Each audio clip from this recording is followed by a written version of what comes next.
Ya alhamdulillah waktu itu ya groundbreaking aja sih sebenarnya. Dan apa namanya, sebagai bentuk apa namanya ya, lebih bentuk keseriusan kita untuk membangun masjid di sana gitu ya. Makanya kita berkumpul bersama-sama berdoa semoga Allah mudahkan. Tapi memang yang sudah terlaksana atau terakuisisi itu baru tanahnya saja. Nah tanahnya itu sekitar, kalau nggak salah 7M ya tanahnya ya. Tanahnya sekitar 7M. Terus luasnya itu sekitar 400 meter persegi. Nah pembangunannya itu membutuhkan dana sekitar 32M. Nah kalau nggak salah udah terkumpul berapa belas M gitu. Kalau nggak salah, saya lupa, nanti coba saya cek lagi ya update-nya. Cuman berapa belas M yang sudah terkumpul, alhamdulillah. Tapi masih panjang memang perjalanan, cuman lebih cepat memang lebih baik. Dan kemarin dari Cinta Quran yang menginisiasi ini sebenarnya bilang sama kita di grup ya, bahwa memang untuk donasi memang terjadi penurunan ya untuk pembangunan masjid. Makanya kita mau ngajak teman-teman lagi untuk lebih semangat lagi berdonasi untuk bangun masjid, karena sebenarnya banyak hal yang bisa kita dapatkan ketika kita berdonasi di proyek akhirat ini. Kenapa? Karena pertama di Jepang masjid itu sangat jarang, itu satu. Terus kedua, di sini bukan hanya masjid tapi juga jadi di sini tuh Islamic Center, tempat ibadah ada. Terus di sini juga ada tempat apa namanya ya, para orang-orang Jepang yang ingin mengenal tentang Islam ya, tempat dakwah juga di sini. Di situ juga ada studio untuk ya mungkin podcast atau apapun ya, studio media lah, kita bilang media untuk di Islamic Center tersebut. Ada daycare buat penitipan anak-anak di sana juga ada. Jadi banyak hal ketika sudah di sana tuh banyak yang bisa kita dapatkan secara pahalanya.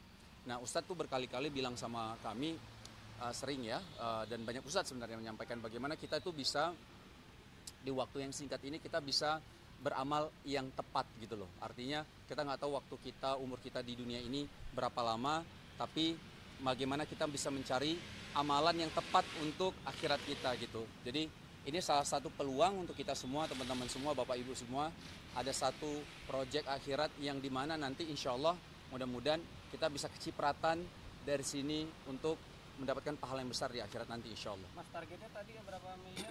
32. 32 baru terkumpul 11 ya terakhir ya? Bukan, lebih kayaknya. Lebih ya? Saya lupa, mungkin 15 mungkin, lupa saya. Kalau untuk luas tanahnya sendiri berapa? 400 meter persegi. 400 meter. Tapi nanti dibangun berapa lantai saya lupa ya. Itu donasinya dikumpulkan dari seluruh dunia atau memang Seluruh dunia bisa.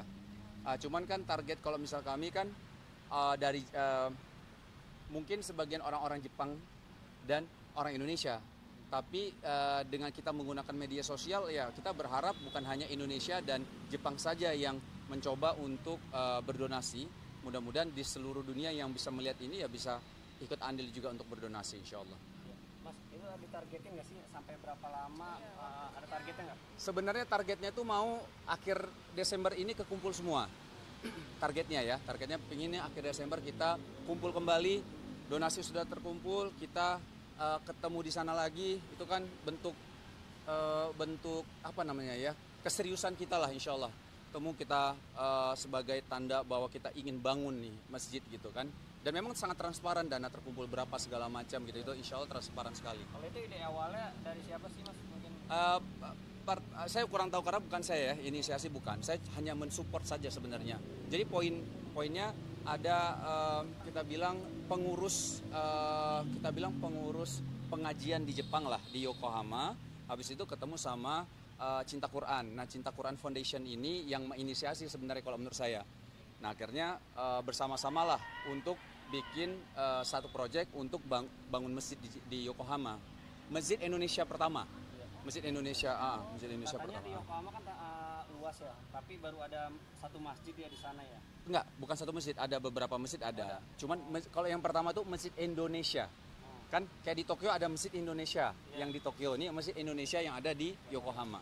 Tapi bukan hanya orang Indonesia yang boleh masuk ya. Semuanya bebas boleh masuk. tapi masyarakat sendiri seberapa banyak sih yang ada di Jepang sendiri? Banyak, cukup banyak loh.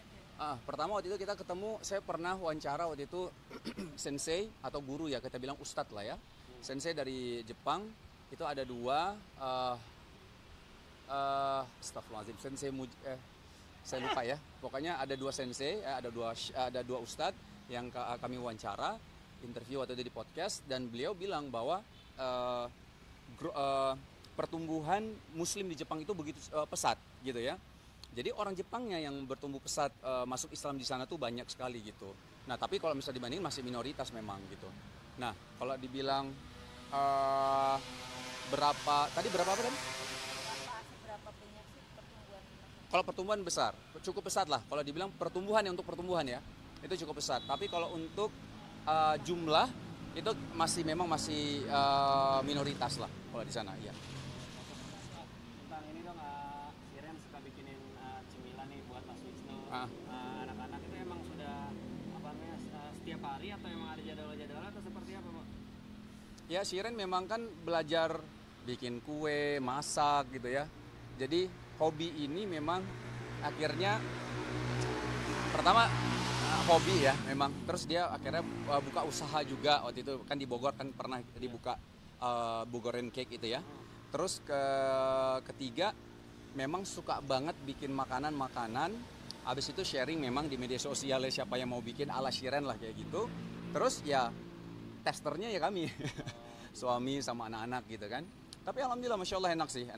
Kalau misalnya kayak kemarin dibikinin pizza, nah pizzanya itu memang karena saya suka banyak keju ya, jadinya saya suka banget sama yang dibikin sama Shiren. Dan makanan-makanan lain yang dibikin Shiren, alhamdulillah sejauh ini sih jarang gagal ya, masya Allah tabarakallah. Tapi memang kalau misalnya ini saya bilang, ini ada kurang yang ini ada kurang ini, kayak gitulah, kasih masukan buat Shiren gitu. Kalau saya segala sesuatu yang banyak kejunya memang. Jadi kayak misalnya pizza, keju ditebelin, maksudnya dibanyakin kejunya. Terus misalnya bikin lasanya, terus dibanyakin juga kejunya, misalnya kayak gitu kan. Terus apapun lah. Nah, alhamdulillahnya Shiren bukan hanya bisa bikin yang manis-manis, maksudnya kayak kue segala macam, tapi juga bisa bikin yang asin-asin ya, makanan gitu segala macam bisa juga. Masih belajar sampai sekarang. Tapi senang aja saya ngelihat, maksudnya intinya gini, Shiren bukan orang yang jago masak, tapi belajar masak. Saya senang gitu ngelihat istri yang bisa masak tuh senang ya gitu ya. Walaupun yang nggak bisa masak nggak kenapa-napa juga gitu loh. Intensitas buat bikin cemilan dalam seminggu mungkin berapa kali sih? Ya karena cemilan ya, jadi 9 kali ya. Karena cemilan kalau 10 ya 10 ya. Ya enggak, kalau itu lagi waktu bebas aja. Nggak kita suruh bikinin dong gitu. Tapi saya suka kirim-kirim di Instagram tuh, DM-in Shiren lagi, enak nih makanannya, kirim ke Shiren. Sayang bikinin dong gitu kan. Tapi memang lebih kebanyakan iyanya. Dibikin mungkin berapa kali. Kayak gitu sih. Yang kemarin juga ada postingan abang antar anak-anak sekolah ya. Iya. Ya itu setiap hari atau gimana tuh, Bang? Kita memang mengusahakan ya, aku sama Shiren tuh ngantar anak-anak ke sekolah.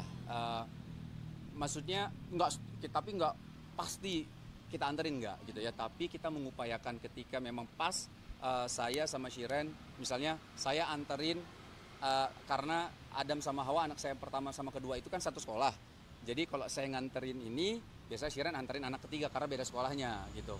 Nah kalau tadi pagi kebetulan Shiren yang antarin anak ke satu kedua gitu. Nah saya anterin anak yang ketiga. Nah anak ketiga ini memang suka naik motor. Nah saya bilang, maksudnya naik motor ya udah naik motor sama saya pakein helm gitu ya, masih kecil sih. Jadi ya supaya di depan kena angin segala macam gitu sih. Jadi tapi kita upayakan. Tapi pernah juga kok nggak sama kami pernah, misal sama kakeknya gitu, itu pernah juga gitu. Sebagai bentuk quality time ya sih. Karena memang benar bisa, apalagi buat saya ya. Karena kan saya jarang di rumah nih. Itu bentuk quality time benar juga. Karena kayak misalnya lagi di mobil, itu kan ada waktu mungkin setengah jam sampai 45 menit di perjalanan. Nah itu saya bisa ngobrol tuh sama anak-anak, ngomong apa, bercanda segala macam. Tapi kadang-kadang cerita apa gitu yang dimana bondingnya mudah-mudahan bisa jadi dapat antara saya sama anak gitu. Kalau sama anak yang kecil juga gitu kan, ketika dia seneng dilihat, oh aku sama abiku gitu ya, insya Allah bondingnya dapat lah. Mas, satu lagi dong Mas, yang Ya. postingan harus dengar istri itu. Nah itu gimana sih maksudnya? Harus dengar istri maksudnya? Ini postingan yang tadi apa namanya? Yang Mas posting katanya harus dengar istri. Mana gitu ya? Yang postingan di pin ya? Di Instagram, di feed. Oh itu udah lama.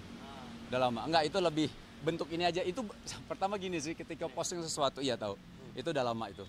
Jadi jadi gini, Intinya saya belajar jadi suami yang baik. Ketika memposting sesuatu, poinnya lebih ke bagaimana itu nasihat untuk diri saya dulu pertama gitu ya. Bagaimana mudah-mudahan saya bisa menasihati diri saya sendiri. Terus kedua, sharing aja ke teman-teman. Siapa tahu bisa mau ikutin, silakan ikutin gitu. Enggak, tapi bukan yang kalian harus kayak gini, enggak kayak gitu.